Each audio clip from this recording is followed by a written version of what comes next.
ఇప్పుడు okay, court చెప్పింది, స్పీకర్కి order చేసింది, ఇదంతా ఓకే. కానీ మళ్ళీ మీ వైపుకే వస్తుంది. అసలు మీకు మాట్లాడే నైతికత ఉందా అనే ప్రశ్న అయితే ఉత్పన్నం అవుతోంది. అవునన్నా కాదన్నా కొద్ది గొప్ప మరి వేరే పార్టీలకి ఏమైనా ఉంటుందేమో తెలియదు, కానీ కాంగ్రెస్కి, బీఆర్ఎస్కి, లేకపోతే టీడీపీకి, ఇంకా ఇతర చాలా పార్టీలకి ఈ ఫిరాయింపుల మీద మాట్లాడే నైతికత ఉండదు అని నేను అనుకుంటున్నా. ఇప్పుడు ఒకటండి, ఆది శ్రీనివాస్ అన్న సామెత బాగా చెప్పాడు, కానీ సామెతలు సుప్రీంకోర్టులో చెల్లవండి. చెల్లవులే. సుప్రీంకోర్టులో సామెతల ఆధారంగా నిర్ణయాలు చెప్పరు. నేనేమంటున్నా, మీరు ఏదో ఉద్వేగం పండించే ప్రయత్నం చేస్తున్నారు. మీరున్నప్పుడు అట్లా చేశారు కదా. ఇప్పుడు ఆ రోజు శాసనసభాపక్షం విలీనమైందనే విషయం మీకు తెలుసు, వారికి తెలుసు. ఇప్పుడు నైతికతల గురించి మాట్లాడుకునే సమయం కాదు. వద్దు, మాట్లాడుకోవద్దు. సాంకేతికంగా సుప్రీంకోర్టు వారు ఒక నిర్ణయం వెలువచ్చారు.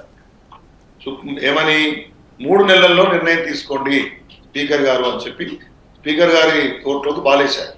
ఇక మనం నైతికత ఇవన్నీ మాట్లాడుకుంటే వద్దు, నైతికతలు మాట్లాడుకోవద్దు. మళ్ళీ మాట్లాడుకుంటే ప్రజలకు గుర్తొస్తాయి. వద్దు ఏమంటున్నాను, అది మీరు అర్థం ఎట్లనే తీసుకోండి. Read between the lines. నేను దాని గురించి కూడా బాధపడట్లే, ఎందుకంటే చాలా అంశాలు ఉన్నాయి చర్చకు వచ్చేటివి. ఇవాళ విషయం ఏంటంటే, ఆన్ హ్యాండ్ మీకున్నటువంటి అంశం ఏంటి, 3 నెలల్లో స్పీకర్ గారు తీసుకోవాల్సిన నిర్ణయాన్ని ప్రభుత్వం ఇన్ఫ్లుయెన్స్ చేస్తుందా, లేదా స్పీకర్ గారు స్వతంత్రంగా వారికి ఇచ్చిన అధికారాల మేరకు ఒక సరైన నిర్ణయం తీసుకుంటారా? డెఫినెట్ గా ఒకటైతే వాస్తవం శ్రీధర్ రెడ్డి గారు, సుప్రీంకోర్టు వారు వాళ్ళు ఇచ్చిన ఆర్డర్ ప్రకారం గౌరవ స్పీకర్ గారు 3 నెలల్లోగా నిర్ణయం తీసుకోవాలి. మీరు కూర్చోడానికి ముందు జంధ్యాల రవిశంకర్తో కూడా, ఆయన సుప్రీం సీనియర్ కొంచెం, ఆయనతో కూడా కొంత లీగల్గా మాట్లాడించాను కదా. డెఫినెట్గా తీసుకోవాలి. అది ఐదర్ వే.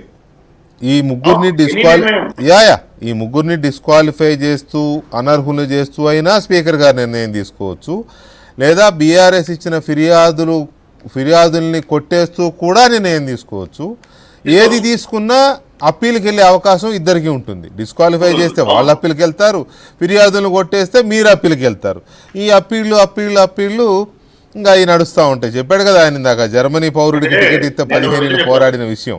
సో ఇక్కడ దాన్ని అక్కడితో ఆపితే, ఒకవేళ బై ఎలక్షన్సే కనుక వస్తే, ఒకవేళ ఉప ఎన్నికలే కనుక వస్తే, మీరు ఆశిస్తున్నట్టుగా, బీజేపీ కోరుకుంటున్నట్టుగా, బీఆర్ఎస్ కోరుకుంటున్నట్టుగా ఉప ఎన్నికలే వస్తే ఏం జరగబోతోంది?